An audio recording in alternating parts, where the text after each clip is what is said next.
puntual de Murphy a lo largo de la etapa como tal. Esto es debido a que la composición del líquido es uniforme. Luego encontramos otra condición extrema, ¿ok? ¿Y cuál es la otra condición extrema? Que la composición del líquido varía a lo largo de toda la etapa. Entonces, ¿qué sucede? Que ahora las composiciones que hay acá del líquido son diferentes en varios puntos de la etapa. Entonces, si necesitamos o si queremos calcular una eficiencia de Murphy, en este caso debemos calcular una eficiencia puntual de Murphy. Es decir, calculamos la eficiencia acá o calculamos la eficiencia acá y luego calculamos la eficiencia acá. Y para luego conocer la eficiencia de Murphy de esta etapa, entonces hacemos uso de esta ecuación que está acá, donde se relaciona la eficiencia de Murphy con las composiciones y entradas que salen de la etapa con la eficiencia puntual. Para ello necesitamos conocer este parámetro lambda, que es el producto de la pendiente de la línea de equilibrio por el vapor por el líquido. ¿Ok? Nuevamente, ¿ok? Para que no haya dudas. Esta es una eficiencia, perdón. Nuevamente, esta es una eficiencia puntual. Es como si calculásemos la eficiencia en este punto del plato, o en este punto, o en este punto. Luego, la eficiencia de la etapa, la eficiencia promedio de Murphy de la etapa, es como si viésemos ahora este volumen de control con respecto a la composición que entra, que sale del líquido, la que entra, la que sale y la que entra de vapor. Para poder calcular este valor, dado que la composición del líquido varía significativamente, debo de calcular primero entonces la eficiencia puntual y luego con esta ecuación calcular la eficiencia de Murphy de vapor. Ahora bien, cuando eso no ocurre, sino que tengo un mezclado parcial, es decir, no tengo un líquido que es completamente uniforme, pero tampoco varía considerablemente, me encuentro en una zona intermedia, entonces entran estas ecuaciones que tenemos acá. Es decir, la eficiencia promedio de Murphy de la etapa se relaciona con la eficiencia puntual a través de esta ecuación que está acá. ¿Y qué es esta ecuación tan grande que está acá? Bueno, ahí vamos a encontrar el número de Peclet para el fluido, ¿ok? Y vamos a encontrar un parámetro eta. Y ese parámetro eta es función nuevamente del número de Peclet, de la pendiente de la línea de operación y de esa eficiencia puntual como tal. Entonces, ¿qué significa esto? Que debemos primero caracterizar el número de Peclet para el fluido. Una vez que tenemos ese número adimensional, calculamos el valor de OEB, podemos calcular eta y de esa manera podemos establecer entonces esta relación. Existen una serie de ecuaciones y de gráficas que nos permiten establecer esta relación.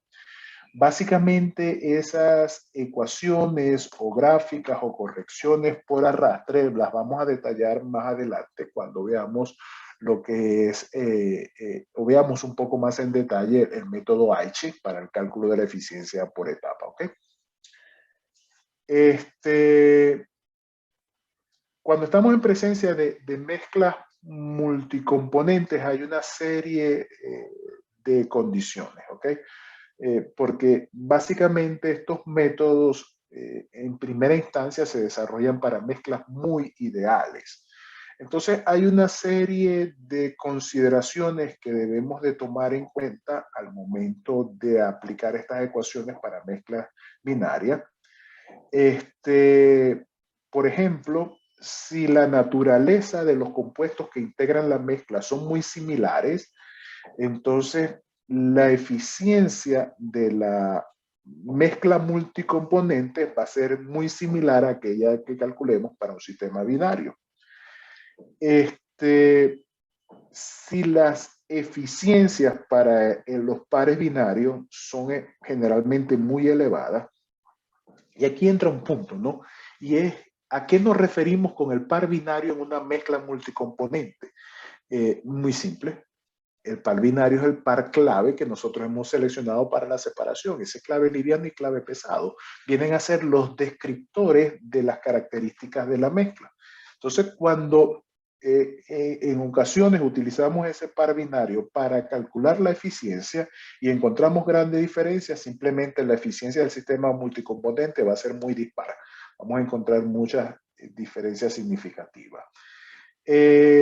Si la resistencia a la transferencia de masa está en la fase líquida, entonces la diferencia entre la aproximación que hacemos del cálculo de eficiencia binaria en multicomponente va a ser muy pequeña. Pero si está en la fase vapor, la diferencia va a ser sustancialmente. Entonces, esto lo digo y planteo estas situaciones porque muchas veces cuando abordamos un cálculo de eficiencia podemos encontrar valores que carecen de significado físico, eficiencias negativas, y en muchos casos no es que la eficiencia negativa no tenga sentido, sí tiene sentido, pero son más las interpretaciones que podemos abordar cuando conocemos las premisas que guían el proceso para el cálculo de la eficiencia. Y estas son algunas de las consideraciones que tenemos que tomar en cuenta. Es decir, cuando es muy difícil explicar o interpretar por qué un valor de eficiencia no es considerablemente alto o es un valor absurdo, puede obedecer a esta circunstancia. Diferencia entre los valores que arrojan el par binario de compuestos claves o quién está controlando la resistencia a la transferencia de masa, si es la fase gaseosa o la fase líquida. Luego encontramos las correlaciones para eficiencias globales, ¿ok? Encontramos una muy generalizada, que es la de Di-Kramer and Bradford. Esta es la eficiencia global. Esa eficiencia global está en términos de lo que es la sumatoria de las composiciones de la alimentación. Z sub I se refiere a la fracción molar de cada componente en la alimentación, en tanto que esta es la viscosidad de cada componente en la alimentación. ¿Ok? Y esto es lo que conocemos como la ecuación de Di-Kramer and Bradford. Esa correlación de Di-Kramer and Bradford, aquí vemos luego lo que ha sido la correlación ajustada por O'Connell. ¿Qué hizo O'Connell? O'Connell lo que hizo fue que tomó datos de hidrocarburos obtenidos de refinerías de petróleo y tomó entonces los datos de Di-Kramer and Bradford y esas correlaciones y procedió a realizar ajustes más por decirlo así, más certeros en términos del cálculo de la eficiencia. Entonces, aquí encontramos lo que son esas correlaciones de O'Connell. Aquí la correlación 2 es la de O'Connell. En este caso vemos los datos con respecto a lo que son columnas de destilación fraccionadora. ¿Ok? Aquí encontramos lo que es la correlación de Di-Kramer and Bradford. Esta es la número 1. Di-Kramer and Bradford y este es O'Connell. Fíjense que en el caso de Di-Kramer and Bradford hay diferencias significativas. Aquí tenemos lo que es un promedio molar de la viscosidad de la alimentación. Por ejemplo, si estuviésemos calculando para una alimentación 0.5 con Di-Kramer and Bradford, fíjense lo que nos daría la eficiencia, alrededor de 40%. ¿Qué hizo O'Connell? Tomó una mayor cantidad de datos y entonces entró acá y entonces nos permitió calcular una corrección de lo que es esa eficiencia. Fíjense que los valores en este caso pasarían a ser mayores. No obstante, fíjense lo que ocurre en esta región. En esta región, en la parte inferior, Di-Kramer and Bradford nos va a proporcionar una eficiencia un tanto mayor que lo que es la de O'Connell cuando trabajamos a viscosidades que son muy bajas. Aquí encontramos lo que es el caso de la correlación de O'Connell para columnas, para absorbedores. Fíjense que la correlación cambia cuando tengo una destilación a cuando tengo una absorción. Entonces aquí tengo lo que es la correlación para absorción.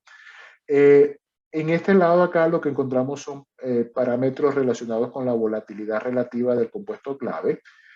Por eso es que encontramos varias líneas que están relacionadas a cuál es el valor de viscosidad y de volatilidad relativa que se utiliza como tal. En términos generales, ¿cuál es el punto? ¿No?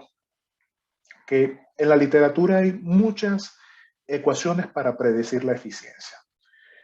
Aquí traigo a ejemplo dos correlaciones muy utilizadas, Di-Kramer, O'Connell. O'Connell es una correlación más generalizada, más ampliamente utilizada, proporciona valores más altos de eficiencia. En ciertas ocasiones puede ocurrir que el rango en el cual estamos aplicando la correlación de O'Connell no satisface las condiciones que yo tengo de proceso. Entonces lo que he hecho es sobreestimar esa eficiencia. Entonces el punto es que debemos tener claridad que podríamos recurrir a otras correlaciones que nos proporcionasen otro valor de eficiencia para tratar de acercarnos a la condición más real del proceso. Es decir, no hay una correlación absoluta cuando se trata de determinar la eficiencia del proceso. Aquí tenemos la correlación de O'Connell para la destilación, ¿ok? Una correlación que está en términos de una viscosidad molar promedio y de una volatilidad relativamente promedio. Cuando diseñamos absorbedores, la correlación cambia. Entonces tenemos que tener cuidado si la correlación de O'Connell que estamos utilizando es para destilación o para absorción. Y otro cuidado que tenemos que tener es que esta correlación de O'Connell tiene diferentes formas de expresarse en función de las unidades que estamos manejando de viscosidad. ¿Ok? En este caso, la viscosidad, esta ecuación está para una viscosidad en kilogramos por metro por segundo. Pero hay otras ecuaciones que plantean la misma correlación de O'Connell, donde cambian las unidades de la viscosidad. Entonces, tengan mucho cuidado con eso. ¿Ok? Estén claros en cuáles son las unidades en las cuales está referida esa viscosidad de O'Connell. Luego tenemos acá, por ejemplo, aquí tenemos la correlación de Van Winkle. Esta correlación de Van Winkle